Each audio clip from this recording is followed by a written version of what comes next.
같이 기도함으로 새벽기도 시작합니다. 하나님의 말씀 가운데 두려움이 있기 원하고, 감격이 있기 원하고, 기쁨이 있기 원하고, 깨달음이 있기 원합니다. 그냥 한 귀로 듣고 한 귀로 흘리는 말씀이 아니라 우리의 심령 가운데 머무는 말씀이 되게 하여 주옵소서. 예수님 이름 받들어 기도합니다. 아멘. 오늘 말씀은 고린도전서 6장 1절에서 11절까지의 말씀입니다. 고린도전서 6장 1절에서 11절까지의 말씀입니다. 너희 중에 누가 다른 이와 더불어 다툼이 있는데 구태여 불의한 자들 앞에서 고발하고 성도 앞에서 하지 아니하느냐. 성도가 세상을 판단할 것을 너희가 알지 못하느냐. 세상도 너희에게 판단을 받겠거는 지극히 작은 일 판단하기를 감당하지 못하겠느냐. 우리가 천사를 판단할 것을 너희가 알지 못하느냐. 그러하거든 하물며 세상 일이랴.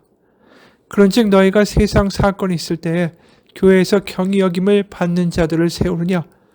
내가 너희를 부끄럽게 하려 하여 이 말을 하노니 너희 가운데 그 형제 간의 일을 판단할 만한 지혜가 있는 자가 이같이 하나도 없느냐. 형제가 형제와 더불어 고발할 뿐더러 믿지 아니하는 자들 앞에서 하느냐. 너희가 피차 고발함으로 너희 가운데 이미 뚜렷한 허물이 있나니 차라리 불의를 당하는 것이 낫지 아니하며 차라리 속는 것이 낫지 아니하냐. 너희는 불의를 행하고 속이는구나. 그는 너희 형제로다. 불의한 자가 하나님의 나라를 유업으로 받지 못할 줄을 알지 못하느냐. 미혹을 받지 말라. 음행하는 자나 우상 숭배하는 자나 간음하는 자나 탐색하는 자나 남색하는 자나 도적이나 탐욕을 부리는 자나 술 취하는 자나 모욕하는 자나 속여 빼앗는 자들은 하나님의 나라를 유업으로 받지 못하리라. 너희 중에 이와 같은 자들이 있더니 주 예수 그리스도의 이름과 우리 하나님의 성령 안에서 씻음과 거룩함과 의롭다 하심을 받았느니라. 아멘. 오늘 본문에서는 같은 성도를 세상 법정에 세우는 이야기가 나오죠. 그게 1절입니다.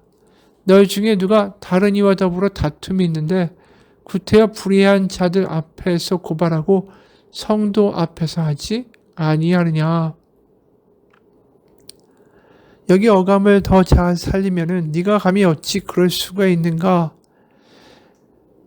다른 사람과 소송할 일이 있을 때 성도들 앞에서 해결하지 않고 불의한 자들 앞에서 재판을 받으려 한다니. 그러니까 어떻게 그럴 수가 있느냐. 흥분하고 있는 거예요. 어떻게 교회를 가지고 성도들을 이 재판정 세상 재판에 세울 수가 있는가. 그래서 2절 3절에 성도가 세상을 판단할 것을 너희가 알지 못하느냐. 세상도 너에게 판단을 받겠거든 지극히 작은 일 판단하기를 감당하지 못하겠느냐. 우리가 천사를 판단할 것을 너희가 알지 못하느냐. 그러므로 그리하거든 하물며 세상 일이라. 우리가 어떠한 신분인지 생각하라는 거죠. 세상에 의해서 판단받아야 할 사람들이 아니라 바로 예수 그리스도의 십자가, 바로 그 하나님의 공의의 길로 세상을 심판해야 할 자들인데, 다시 말해서 하나님이 옳고 그름을 분명히 알려주셨는데, 해야 할 인류가 살아야 할 삶의 방향을 알려주셨는데 어떻게 그것을 세상에 가서 묻는 짓을 하느냐. 그리고 세상의 끝에 결국 예수 그리스도가 왕이 되셔서 그 모든 것들을 심판하실 때에 우리가 그 곁에 있어서 그 심판에 참여할 배심원의 자리에 서는 사람들이 아니냐.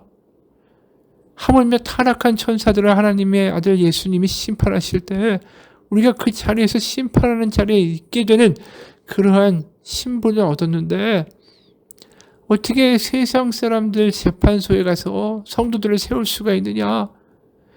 네가 어떠한 존재인지를 깨닫는다면, 너의 정체성을 알게 된다면 도대체 그럴 수가 없다는 거죠. 하나님의 나라의 백성이고 하나님의 자녀고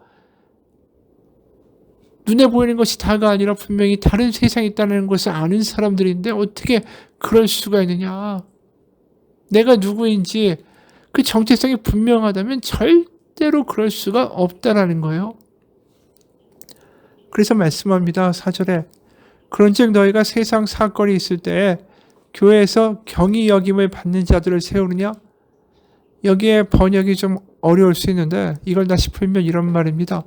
그런데 여러분은 일상생활에 소송 사건이 생겼을 때 교회에서 외인 취급을 받는 세상 사람들을 재판관으로 앉히겠습니까? 그렇죠. 교회에서는 결국 저 세상 가운데 결국 하나님의 심판의 대상에 설 수밖에 없는 그러한 사람들을 재판관으로 세우고 거기서 재판을 받고 싶으냐 이런 말을 하는 거예요. 게다가 로마 시대의 재판이 공명정대했다면 그나마 이런 이야기 하지 않겠죠. 그런데 뇌물을 받고 힘 있는 사람들에게 유리한 판결을 내리는 일이 부지기수로 벌어졌던 게 로마 법정이에요. 결국 로마 법정에 누군가를 소송해서 끌고 간다는 건 자기의 힘과 자기의 백과 자기의 재력을 교회 안에서 완전히 보여주겠다는 말과 다를 바가 없는 거죠.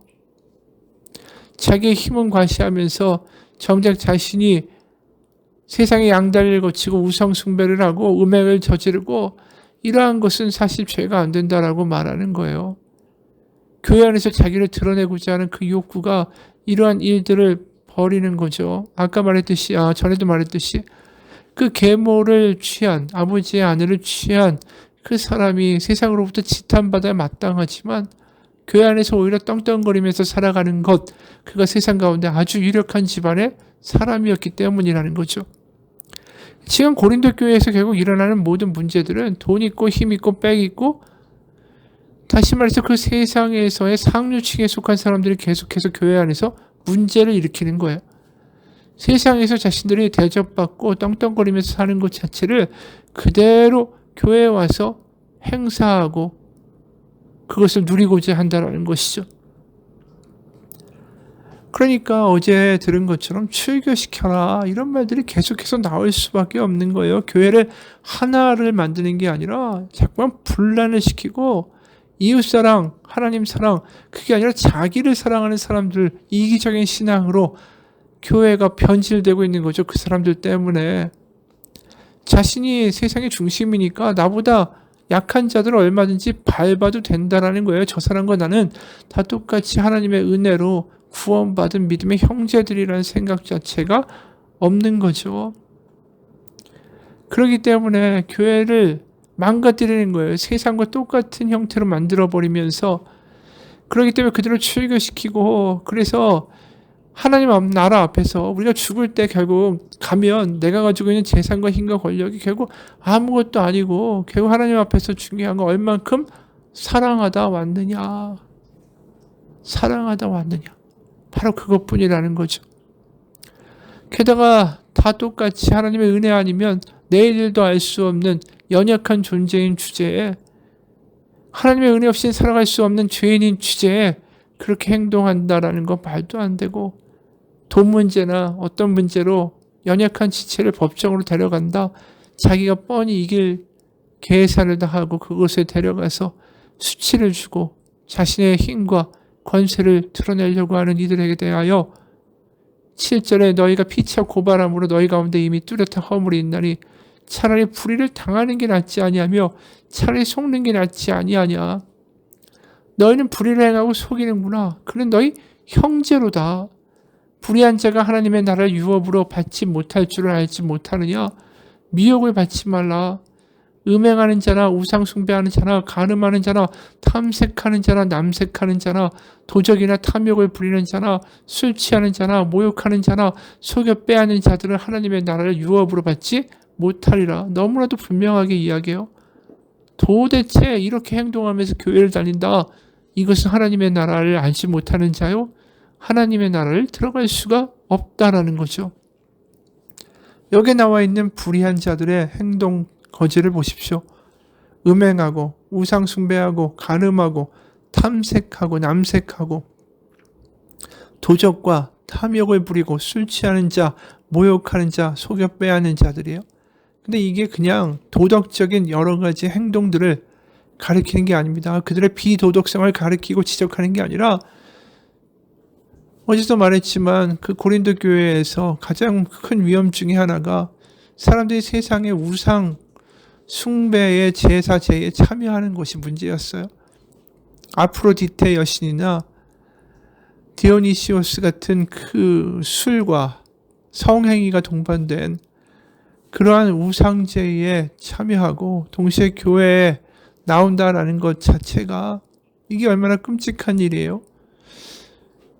이 사람들이 거기에 참여하는 이유는 분명하죠. 힘 있는 권세가들과 함께 같이 어울리기 위해서는 그곳에 가야 하니까. 자기의 백이 되고 자신의 연출이 되고 자신의 돈의 근원이 되는 사람들이 거기에 가서 거기서 제의를 드려야 된다. 그럼 아무 말 안 하고 따라가는 거예요. 그러면서 세상과 교회의 양다리를 거치는 거죠.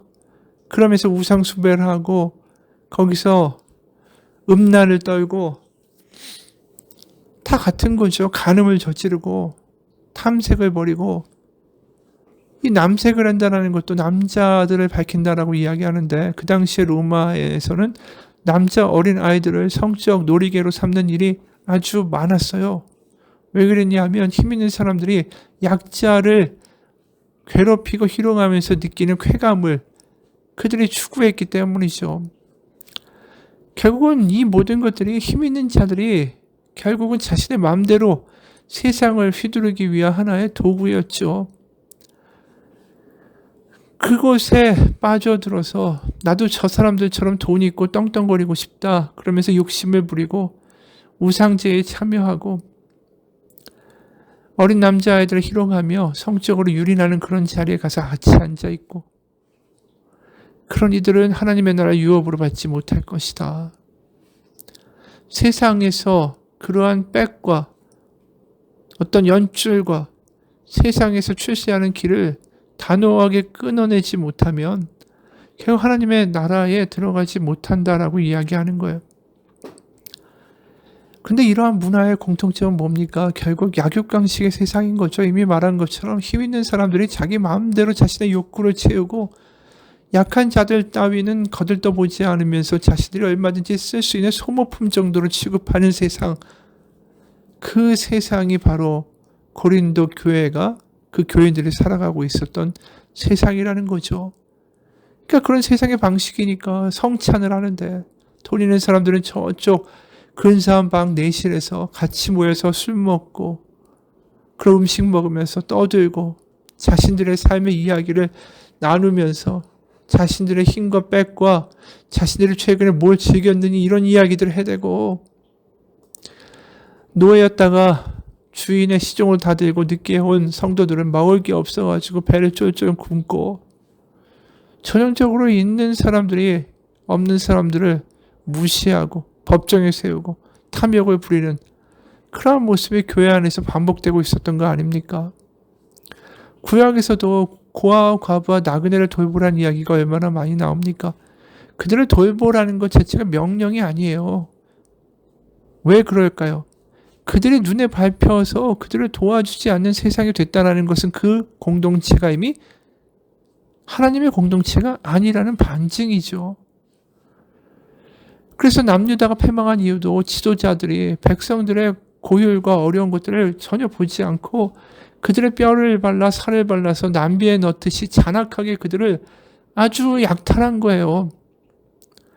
다시 말해서 하나님의 연약한 자들이 더 이상 돌봄을 받지 못하는 세상이 되니까 결국 하나님은 바벨론이라는 몽둥이를 드셔서 남유다를 패망시키실 수밖에 없었다라는 거죠.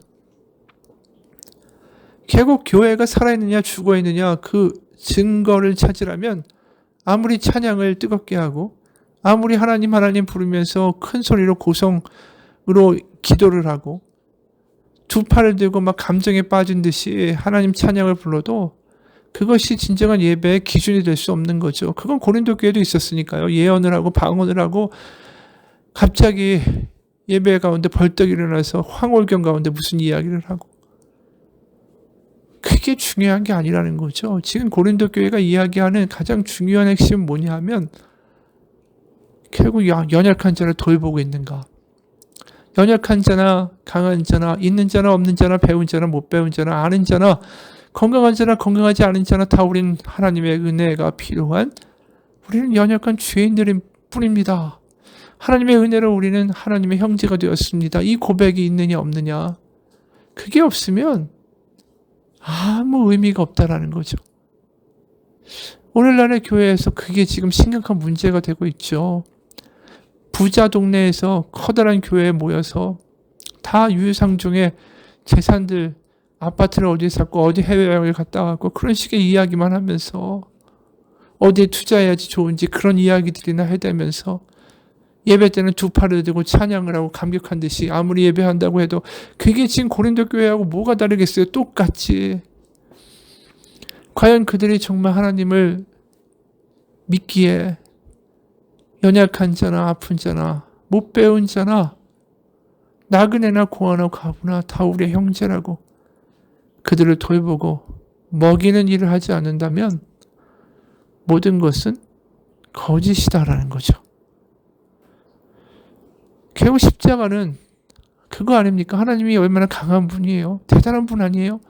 그런 분이 우리 같이 비천하고 못나고 한심하고 열등한 이런 피조물 아닙니까? 우리 가운데 오셔서 우리와 같은 모양이 되셨잖아요. 그리고 우리를 돌보셨잖아요. 예수님이 그렇게 하셨는데 우리도 그렇게 해야 되는데 오히려 우리는 예수님과 정반대 방향으로 군림하려고 하고 큰소리 치려고 하고 유유상적으로 놀려고 하고 이거 예수님의 십자가를 완전히 뒤집어 엎는 짓을 하는 거죠. 그게 고린도 교회가 하는 일이고 그렇기 때문에 예수 그리스도의 십자가를 보라는 거예요. 우리가 어떻게 구원을 받았는가.